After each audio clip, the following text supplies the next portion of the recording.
Olá, seja muito bem-vindo ao Região aqui pela TV União, em sinal aberto e digital para todas as cidades da nossa área de cobertura e também pelas redes sociais. O convidado do programa de hoje é o turismólogo Paulo Cordeiro. Ele conta como foi a sua visita ao Parque Nacional do Xingu, onde participou da cerimônia do Cuarupi, na aldeia dos Camaiurás. A entrevista com Paulo Cordeiro foi gravada no Canto do Xamã, na cidade de Águas da Prata. Confira a entrevista. Olá, Paulo, é um prazer recebê-lo. Seja muito bem-vindo aqui ao Região. Agradeço o convite da TV União, seu Magalhães, agradeço a Cristina, que cedeu espaço aqui do Xamã, que tem tudo a ver com a nossa reportagem, nossa entrevista. E estamos aí para contar as histórias do como foi a vivência na aldeia dos Camaiurás, lá no Parque Nacional do Xingu. Bem, você tem uma vasta experiência na área do turismo e antes da gente começar aqui o nosso assunto, eu gostaria que você se apresentasse. A sua formação, o seu trabalho na área, como é que é viver de turismo numa região que pretende ainda se desenvolver nessa área. Eu sou formado em turismo pela PUC de Campinas, né? Trabalhei 10 anos como coordenador da faculdade de Ribeirão Preto, dei aula no Senac em Águas de São Pedro. Teve algumas pessoas daqui de São João que foram minhas alunas, né, já na faculdade. Dei aula na PUC, em Poços de Caldas, e eu montei a Brasil Explore há alguns anos. Já tinha agência aqui em São João, que chamava Check-in, era em frente ao tiro de guerra, depois montei a Brasil Explore, que a intenção é trabalhar com turismo de aventura e trabalhar com turismo trazendo pessoas de fora do país, ou mesmo do país, para conhecer as belezas do nosso país, né? Por isso chama Brasil Explore, explorando o Brasil. E eu trabalho tanto com turismo aqui na nossa região, eu levo o pessoal para conhecer as fazendas de café, levo para voar no Pico do Gavião. Inclusive, minha mãe, com 82 anos, fez um voo lá no Pico do Gavião. Então eu trabalho aqui na nossa região e trabalho também levando pessoas para outros lugares. Já levei para o Monte Everest, já levei para o Monte Roraima, o Kilimanjaro. Morei muito tempo na Patagônia, então experiência na área não falta. Bem, foi por essa motivação, né, por amar o que faz, né, você é um turismólogo, você fez essa aventura, né, foi lá para o Parque Nacional do Xingu acompanhar essa cerimônia muito documentada, né, que é o Cuarupi. Então conta pra gente como é que surgiu a ideia, o convite, né, para ir, para visitar e participar, né, de um evento tão ímpar. Como a gente conversou anteriormente, tanto eu quanto você, temos um descendente indígena. Então sempre me encantou muito a experiência e a vida dos indígenas, né? Em dezembro do ano passado eu fiz o curso de sobrevivência na selva lá em Manaus e a nossa formatura foi numa aldeia indígena lá da região. Só que a gente passou o dia e eu tinha vontade de vivenciar, ter a experiência de ter uma vivência no dia a dia da aldeia. E coincidentemente uma prima minha teve contato com uma indígena dos Camaiurás, do Parque Nacional do Xingu, e foi visitar e me passou o contato. E coincidentemente, quando eu entrei em contato com ela, ia ver o Cuarupi, que é um grande evento que para mim, eu achava que era um evento único e que abrangesse todas as aldeias do Xingu. É isso, mas cada etnia, cada aldeia tem o seu Cuarupi. O mais conhecido é esse que a gente participou lá nos Camaiurás, que tem uma infraestrutura melhor. E coincidentemente também do seu Cuarupi foi o Cuarupi da Glória Maria, que poucas vezes eles abriram o Cuarupi para pessoas de fora da aldeia. Geralmente o Cuarupi é uma homenagem aos mortos da aldeia. Então durante um ano a família fica em luto e o Cuarupi é uma libertação do espírito para ir embora. E a família sai do luto. Aliás, quem explica isso muito bem é o cacique Acauã. Ele deu uma explicação muito boa. Então, vamos aqui assistir um trecho desse depoimento do cacique Acauã. Começo do Cuarupi foi a Lua e Sol. A Lua e Sol são os dois irmãos, né? E eles dizem que começaram tudo isso. Depois foi passado para nós, né? Vou falar assim, para nós. Quem disse que começou essa ritual foi uma lua e sol, né? Aí tem umas histórias que falam que era pra gente voltar a viver. As pessoas iam morrer E a gente fazendo esse tronco do Quarupi, homenageando as pessoas, diz que a gente ia voltar nesse momento. Então, e é muito interessante essa cerimônia, porque na realidade não é só, é um grande evento. Então o preparativo, e essa foi a interessante dessa minha vivência, que eu tive lá uma semana antes do início do Quarupi. Então eu participei de quase todos os preparativos. Os indígenas, né, os guerreiros, eles têm que preparar a alimentação para os convidados das outras aldeias que vão vir para a aldeia. Então eles têm que pescar, os camaiorás vivem da pesca, né? Então eles têm que pegar peixe para alimentar 3.000 pessoas. Tem que fazer o biju, a alimentação básica dos camaiorás é peixe e biju, né? Então eles fazem a pesca, daí eles assam o peixe e muqueiam, que eles chamam, que é uma espécie de defumação, porque como eles não têm energia, a maneira de conservação é o muqueamento, né? Muqueação, eu não sei qual é a expressão mais correta.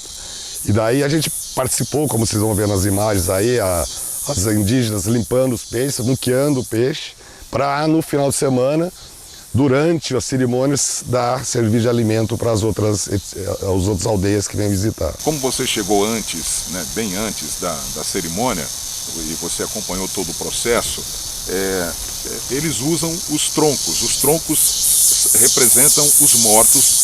Esses troncos depois são enfeitados, colocados no centro, né, da aldeia para que haja toda a cerimônia.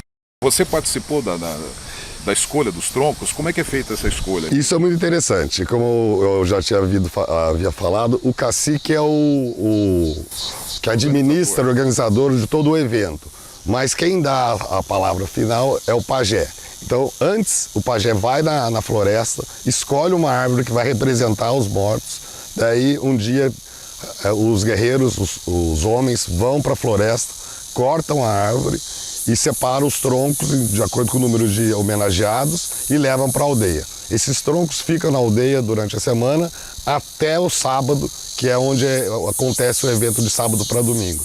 Daí no sábado é enfeitado os troncos, colocado no centro da aldeia, e na noite de sábado para domingo os familiares, os representantes dos familiares ficam em volta do tronco lamentando, chorando e se despedindo do ente querido, né? Você chegou no Parque Nacional do Xingu no momento em que o Quarupi era preparado para a jornalista Glória Maria. E você já disse que é uma exceção, né? Eles não costumam homenagear mortos que não sejam indígenas.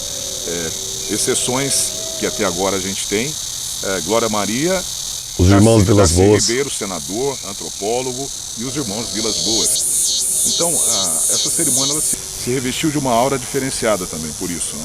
Sim, são poucas as vezes que foram feitas para pessoas de fora. E o da Glória Maria foi interessante porque, além o Quarupi de ser a homenagem aos falecidos, aos mortos, tem também o rito de passagem da adolescência para a fase adulta dos indígenas, né? E a Glória Maria, 4 anos atrás, foi fazer a cobertura do Quarupi e a filha do Acauã, que é o cacique, estava entrando em reclusão. E ela ficou 4 anos reclusa, e nesse Quarupi especificamente, que a família da Glória pediu para fazer em homenagem a ela, essa jovem saiu da reclusão e veio participou do evento como passagem da fase de jovem para a fase adulta.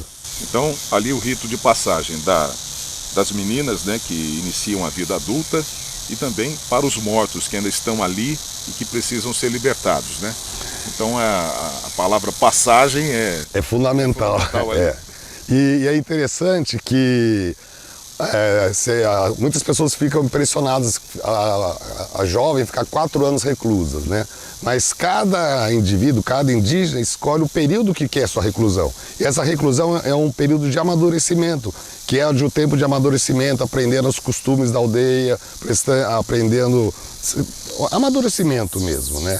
E ele só sai, não é só para as meninas, os jovens também têm esse rito. Inclusive, eles têm o rito de passar uma espécie de uma lixa no corpo que fere o corpo, que é para mostrar que ser guerreiro. Os homens têm esse rito e as mulheres fazem uma dança no dia do sábado do Quarupi. Tem os flauteiros, eu não sei qual é o nome correto, que são os indígenas que tocam aquelas flautas compridas, e elas vão dançando em volta, dentro da oca, dentro da aldeia, entrando de oca em oca com os flauteiros, uma espécie de apresentação para as outras famílias, que elas estão já na fase adulta, já podem casar, já podem viver uma vida adulta, né? Então é muito interessante essa cerimônia, e uma das outras coisas que eu vou contar é que o pajé, ele escolhe 2 guerreiros, duplas de guerreiros, para ir nas outras aldeias fazer o convite para eles participarem do Quarupi. E esses 2 guerreiros que foram visitar a aldeia, eles ficam responsáveis pela organização dessa aldeia que vai chegar, de locação, de alimentação. Então esses 2 guerreiros ficam responsáveis pelaquela aldeia. É muito interessante a organização do evento. E os jovens também participam ativamente, né, do Quarupi, com aquela luta, né, que tem uca-uca.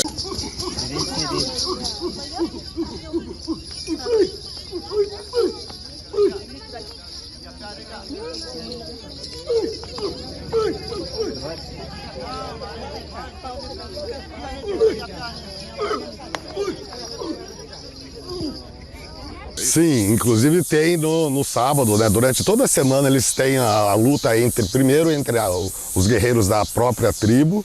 As danças, como vocês vão chegar a ver, no começo são só os homens que dançam.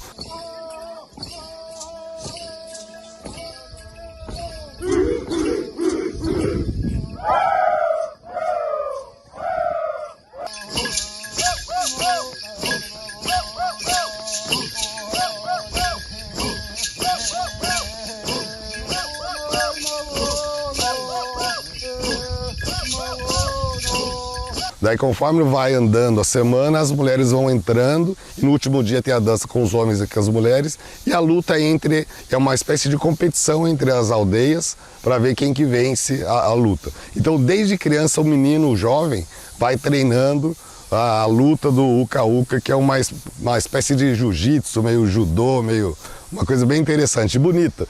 E a coloração, para cada evento, eles se pintam de uma maneira. Quando foi buscar os troncos da floresta, eles passam urucum com óleo de piqui no corpo. E quando vão para a luta, eles passam óleo de piqui, carvão, e faz as pinturas no rosto, que cada pintura tem um significado. Tem a jiboia, tem a onça, então cada pintura tem um significado e o guerreiro pinta da maneira que ele quer para lutar. Então é muito colorido, muito bonito o evento, assim. Essa luta tem regra? Existe uma regra que é você conseguir colocar a mão na perna do adversário e, se possível, derrubar ele de costa ao chão. Uma outra curiosidade, né, para quem é leigo, nunca participou, é que toda vez que você assiste o Quarupi pela televisão, em documentários, parece ser uma cerimônia triste. E na verdade é uma mescla, né? Você tem luta, você tem choro, você tem alegria. É uma festividade, porque como eu falei, é o rito de passagem de jovem para adulto, tem a competição em si, né? Como eu falei, é uma espécie de Olimpíadas entre as aldeias, né? Tem o rito de passagem do morto, né, onde tem alulamento durante a noite toda, a família fica ali acordada. E uma coisa interessante é que os gaiteiros de outras aldeias também ficam nessa noite cantando a noite inteira. Então vai revezando os gaiteiros e os cantores que ficam fazendo os cânticos de homenagem aos mortos. E esse evento ele recebe a visita de muitos turistas, de muitos convidados também, né? Então você ficou esse tempo todo lá participando, conversando com os organizadores, né, com o cacique. Você teve acesso, né, a todo o bastidor, vamos dizer assim, dessa cerimônia. Quais são as suas impressões, Paulinho? Olha, eu tive a oportunidade de ficar na casa do cacique Acauã, né? Eu estou aqui com o Acauã na aldeia, o cacique. E aqui é a casa dele, é onde eu vou dormir. Aqui tá as redes, os artesanatos deles, que eles vão usar na cerimônia. Aqui tá a minha rede. E agora eu vou lá conhecer a aldeia. Uma coisa que me chamou muita atenção nessa visita foi a pureza, a simplicidade e a educação dos indígenas, né? O cacique, o Acauã, para mim, eu até comentei com a minha prima, que esteve também na casa dele, ele parece um lorde. Ele fala manso, baixo, tranquilo, muito educado. Então isso me chamou muita atenção. E a receptividade que eles têm com as pessoas de fora. A educação, todos eles te chamam pelo nome, onde você anda, eles estão te chamando, conversando, e eles sobrevivem exatamente desses eventos, é onde eles arrecadam recursos para manter a aldeia. Então eles vendem os artesanatos, eles fazem trabalho em madeira, então cada etnia, cada aldeia tem o seu tipo de artesanato. Inclusive esses daqui que eu tenho nas mãos aqui, foram feitos eu comprei dos camaiurás, né? E é uma forma deles arrecadarem recursos, né? E a minha intenção, inclusive, agora é voltar novamente para a aldeia. Eu já conversei com o Acauã, de inclusive levar pessoas que têm interesse em conhecer, mas fora a época do Quarupi. Eu quero vivenciar o dia a dia da aldeia, que é muito bonito. Como uma das coisas que me chamou a atenção são as crianças. Na aldeia dos Camaiorás tem uma lagoa muito grande e todo final de tarde a aldeia toda vai se banhar e a tarde é muito quente. Primeiro, você acorda muito cedo, 5 horas da manhã você está de pé. Então chega 9 horas da manhã, você já fez tudo que tinha que fazer. E o dia inteiro você vê a tranquilidade, você não tem celular, você não tem... Então o dia rende lá. Então você chega uma hora, você não tem muito o que fazer. Você vai na lagoa, fica lá contemplando e as crianças ficam todas brincando lá. E é muito interessante que eles têm essa pureza de... Ninguém usa roupa lá para nadar. Todo mundo tira a roupa, toma banho, todo mundo junto e não tem essa maldade, né? E as crianças, elas têm uma brincadeira que chama tacu. Vamos brincar de tacu, vamos brincar de tacu. Eu perguntei, o que significa tacu? É tá com você. É uma espécie de pega-pega. E eles têm uma energia que você morre de canseira brincando com eles dentro d'água. Mas e as mães não ficam preocupadas, elas vão sozinhos pro lago, ficam nadando. É uma festa, uma alegria que a gente vê em filmes, assim, é aquilo. Isso é a realidade. Muito bem, a gente vai rapidamente aqui para o intervalo. Voltamos já já com Paulo Cordeiro, turismólogo, falando sobre a sua aventura no Parque Nacional do Xingu. Até já.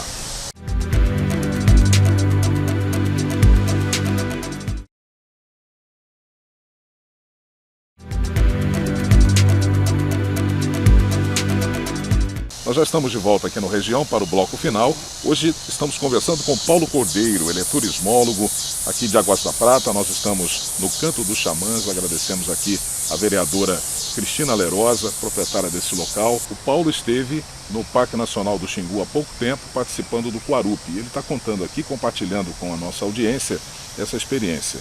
Ô Paulo, e a dificuldade para chegar, né, no Parque Nacional do Xingu?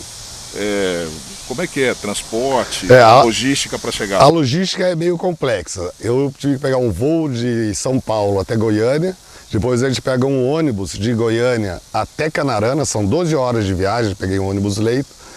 Canarana é a cidade mais próxima da entrada, uma das entradas do Parque Nacional do Xingu.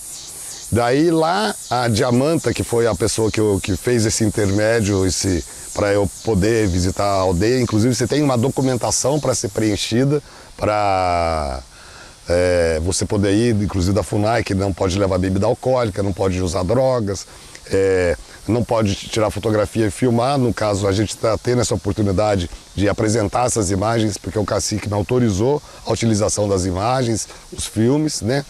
E daí de Canarana até a aldeia são 5 horas em carro 4x4, estrada de terra, até o rio Xingu. A gente pega um barco, desce uma parte do rio, daí anda mais 20 quilômetros, inclusive a gente passa pela aldeia onde que os irmãos Vilas Boas moraram, né? Inclusive eu recomendo a todos que tenham curiosidade de assistir o filme Xingu, que conta a história dos irmãos Vilas Boas e a criação do Parque Nacional do Xingu, que, para quem não sabe, são várias etnias que vivem no parque, se não me engano, 16 etnias, e 19 aldeias. Porque são... em 1961. Em 61, pelo presidente era Jânio Quadros, né? E então a gente passa pela vila onde os irmãos Vilas Boas viveram e cada aldeia. Então, muitas etnias que estão dentro do parque não eram dessa região, que nem os Calapalo, eles eram de uma outra região do Mato Grosso e foram levadas para lá. E foi uma maneira que os irmãos Vilas Boas tiveram de preservar a cultura, as tradições o meio ambiente, né? Você sobrevoando a região, você vê o Parque Nacional todo arborizado e em volta as fazendas, né? Então é muito interessante. Paraíso cercado por soja por todos os lados. Por soja por todos os lados. E o tamanho, né, do Parque Nacional Xingu é quase do tamanho da França, né? E são 19 etnias que vivem ali. E é muito bonito, né? E inclusive é interessante, acho que ter a oportunidade de gravar aqui, né, no Canto do Xamã, que a gente tem aqui ao fundo a oca. A construção das ocas, eles me contaram que demoram em torno de 6 meses para construir. A gente tem até uma maquete aqui de como é feita a estrutura da oca, que é uma réplica. E eles cobrem ou com a folha do buriti, que é o caso dessa, ou com o sapé. O sapé ele fica mais fechado, mas eles usam os dois tipos de vegetação para a cobertura da oca. Mas é uma experiência incrível essa visita ao Parque Nacional. E tem algum protocolo, né? O convidado ele tem que seguir algumas regras? Você pode entrar em todo lugar, você pode participar de tudo? Ou tem algum tipo de situação que é restrita aos indígenas? Então, isso é uma coisa muito complicada que a gente teve a oportunidade de ver também. Tinha uns estrangeiros que eles não respeitavam exatamente isso, porque é um ritual religioso, né, deles. É uma homenagem aos mortos, e quando houve a corta da árvore, tinha um francês que ele entrava na frente para tirar foto, para filmar, e os indígenas pediam para ele sair, ele não respeitava. Quando vão fazer a pintura nos corpos das adolescentes, ele ficava com a câmera filmando. E, como eu falei, a educação dos indígenas é espetacular, mas ele chegava a tirar a paciência da mulher do Acauã e falou assim: olha, por favor, respeite, isso aqui é um rito. E as pessoas não têm essa noção de respeito, de entender o próximo, né? E eu acho muito interessante isso, que quando eu fui voltar, eu falei assim: eu vou voltar para a civilização, e comentei com o Acauã, falei assim: que civilização? Civilizados são eles, nós é que não somos civilizados. E é até uma tristeza na hora que você sai daquele ambiente e volta para o nosso mundo real, né?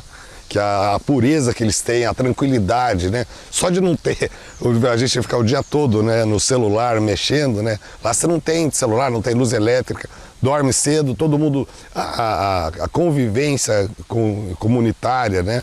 A gente tem o interessante é exatamente, se você vê a simplicidade e ao mesmo tempo a limpeza deles, a casa é de chão, batido, a gente dorme em rede, come a mesma alimentação deles. Essa alimentação é uma curiosidade, né? Você gostou da comida lá? A comida para nós é diferente, porque lá eles não usam tempero. É só muquiá, o peixe assado, sem sal. Mas eles, quando recebem o turista, eles tentam, de alguma maneira, manter o padrão, porque eles não têm horário para alimentação. A gente toma café da manhã, almoço e jantar. Eles procuram fazer isso para a gente dentro do possível, né? E ter uma alimentação parecida com a nossa, fazer um arroz, um feijão. Mas nos primeiros dias, depois você acaba convivendo. E a comida básica deles é o biju, que é a tapioca, né? Que é feita no tacho, e os peixes muquiados. E é interessante assim, que eles comem na hora que dá vontade, e na hora que tem a comida, porque não é sempre que tem a comida. Algumas etnias comem o macaco, muita gente até assusta, né? Mas é o que eles têm para alimentar, porque eles, inclusive dentro do Parque Nacional, eles não podem ter outras culturas, eles não podem plantar. Existe um conflito entre eles mesmos, porque tem algumas pessoas que querem, como alguns indígenas vieram comentar comigo, né? A gente também quer ter o conforto, a gente também tem vontade, mas também tem o interesse de preservar nossas culturas. Então, alguns indígenas vêm para a civilização morar na cidade, para poder estudar e tal, porque é muito difícil também a educação, alguém que vá lá ensinar. Tem muita dificuldade, inclusive, também com remédios. Então, muitas das pessoas que frequentam o Parque Nacional, eu tive a oportunidade de conviver com pessoas que frequentam há 30 anos lá, o parque até mais, e eles levam os remédios, porque como o acesso é difícil e o governo tem pouca acessibilidade, então falta muito medicamento. Então muitos médicos que frequentam lá acabam levando indígenas para a cidade para fazer tratamentos. Então é uma vida difícil e ao mesmo tempo interessante e pura, né? E você, como profissional do turismo, com certeza quer levar mais gente para lá para conhecer, para ter a mesma experiência que você, né? Você voltou para Águas da Prata determinado a incluir aí no seu roteiro também essas viagens aí para o Parque Nacional do Xingu. Sim, inclusive eu estou planejando no próximo ano uma visita, que pessoas já me procuraram, até quem tiver interesse de ter mais informações sobre o Xingu e como poder ir, né? Porque não é um negócio tão simples, você tem que ter autorização, ter o contato dentro da aldeia. Eu conversei com o Acauã, e aí o interesse é voltar no dia a dia comum, sem o evento, porque o evento é uma coisa diferenciada. Se vocês vão ver nas imagens, mais de 3.000 pessoas reunidas, e é uma coisa bonita quando você vê as outras aldeias chegando, eles vêm pela pista de pouso, você vê aquela poeira, coisa de filme de Indiana Jones mesmo, que você vê as aldeias chegando, eles cantam muito, vibram muito, então é muita emoção ali, de deixar a gente, só de eu contar eu fico arrepiado. Para encerrar, o que é que ficou dessa experiência? Que civilizados são eles. Nós temos muito que aprender com os indígenas. Quem tiver a oportunidade de assistir o filme Xingu, assista. Quem tiver a oportunidade, tiver interesse de visitar a aldeia, me procure, meu telefone é 19-99419-7733, e eu tenho o meu Instagram, que tem algumas imagens também, que é paulo.reves, e tem informações lá, tem meu telefone e mais informações a respeito. Paulinho, muito obrigado pela entrevista, por compartilhar aqui com a nossa audiência essa sua aventura no Xingu. Eu que agradeço, e quando tiver mais aventuras, é só me fazer o convite que a gente vem contar. E nós vamos ficando por aqui agradecendo a você. Um grande abraço e até o próximo Região.